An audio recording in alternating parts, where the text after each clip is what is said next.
नमस्कार मैत्रिणींनो, मी अश्विनी मराठवाडा किचनमध्ये तुमचं मनापासून स्वागत आहे।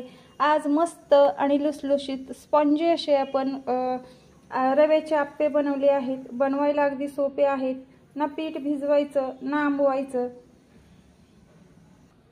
कमीत कमी वेळात आणि कमीत कमी साहित्यात खायला अगदी मस्त असे टेस्टी रव्याचे आप्पे आज आपण मराठवाडा किचनमध्ये बनवलेले आहेत।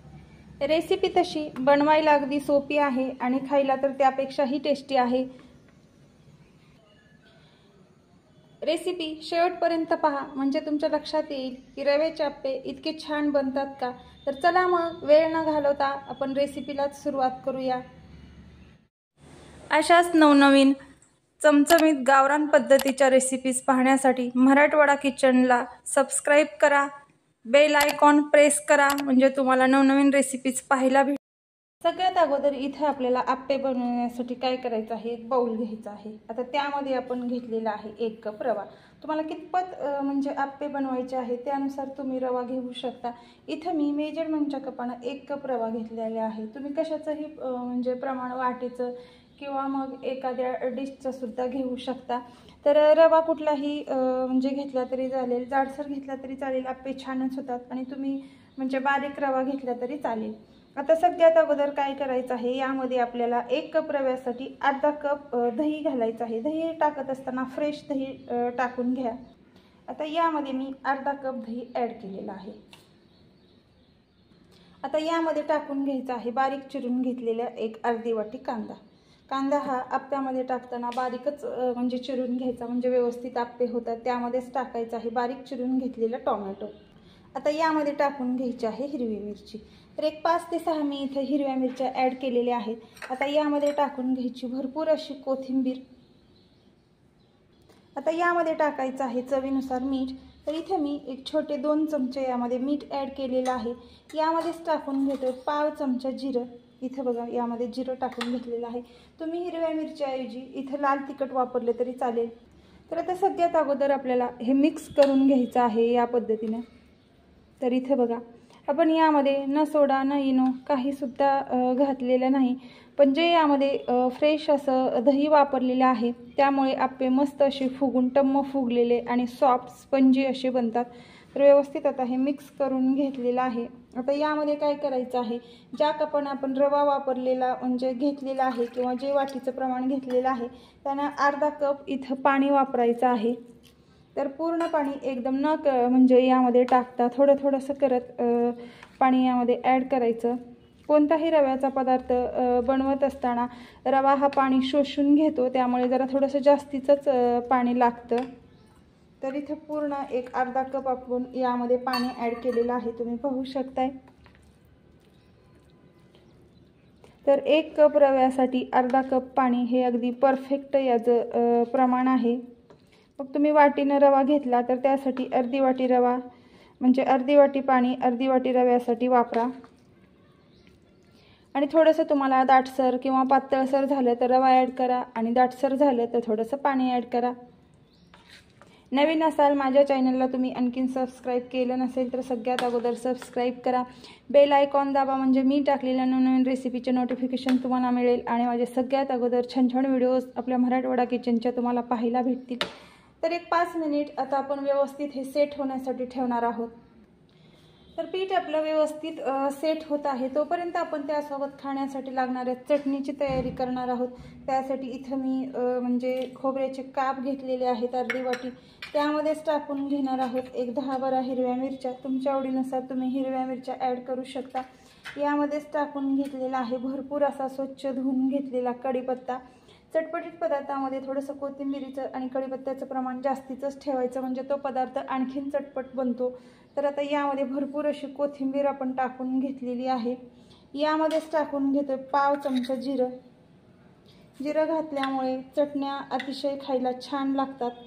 आता यामध्येच आपल्याला एक 2 ते 3 चमचे दही ॲड करायचं आहे, तुम्ही पाहू शकताय। तुम्हाला जर चटणी जास्त आंबट आवडत असेल तर तुम्ही इथं जास्त सुद्धा दह्याचा वापर करू शकता। चवीनुसार टाकून घेतलेलं आहे मीठ।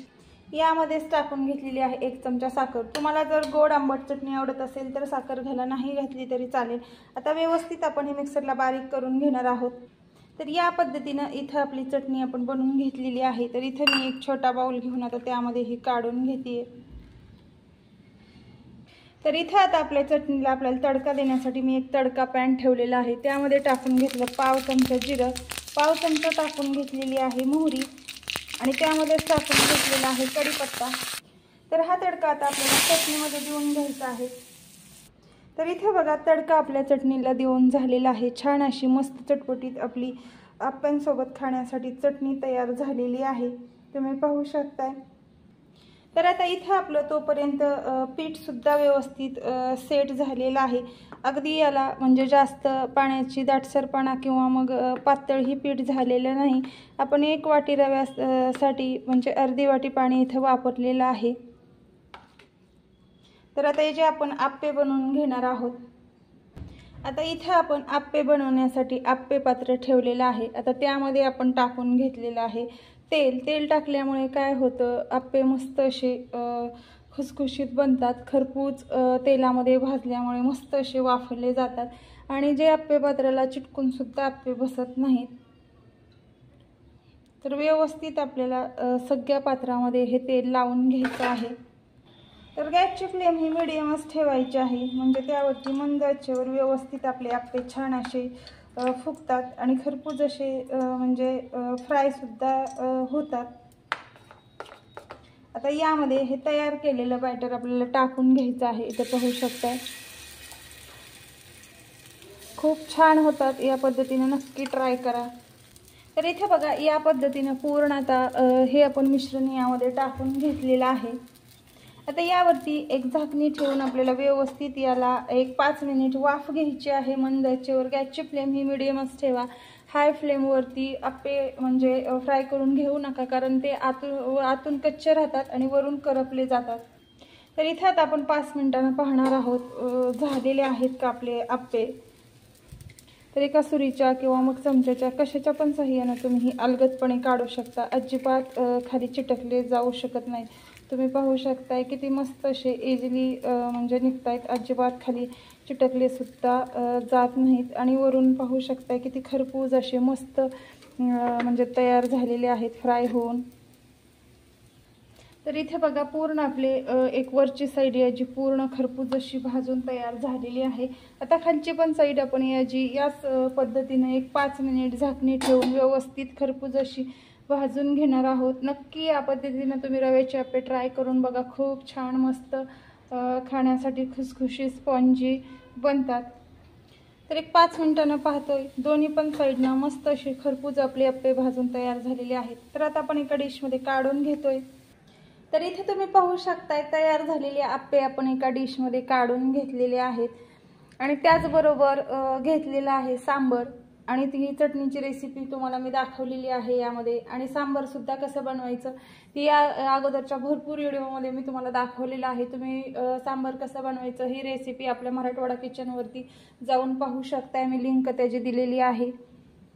मस्त असे रव्याचे खुसखुशीत स्पॉन्जी आप्पे तयार झालेले आहेत आणि त्यासोबत घेतलेली आहे खोबऱ्याची चटणी आणि सांबर। तर नक्की तुम्ही या पद्धतीनं रव्याचे मस्त असे आप्पे करून बघा। नवीन असाल माझ्या चॅनलला तुम्ही आणखीन सबस्क्राईब केलं नसेल तर सगळ्यात अगोदर सबस्क्राईब करा, बेल आयकॉन प्रेस करा, म्हणजे मी टाकलेल्या नवनवीन रेसिपीचे नोटिफिकेशन तुम्हाला मिळेल आणि माझे छान छान व्हिडिओज तुम्हाला पाहायला भेटतील। तर इथे तुम्ही पाहू शकताय अगदी मस्त असे स्पॉन्जी आपले आप्पे छान असे तयार झालेले आहेत। तर नक्की तुम्ही या पद्धतीनं ट्राय करू शकताय। तर नक्की तुम्ही रव्याचे आप्पे ट्राय करा आणि मला कमेंट करून सांगा आपल्या मराठवाडा किचनचे म्हणजे ही रेसिपी तुम्ही पाहिल्यानंतर आणि बनवल्यानंतर कशी झालेली आहे ते। तर चला मग मैत्रिणींनो भेटू आपण अशीच रेसिपी छान घेऊन उद्या 1 वाजता। तोपर्यंत बाय बाय।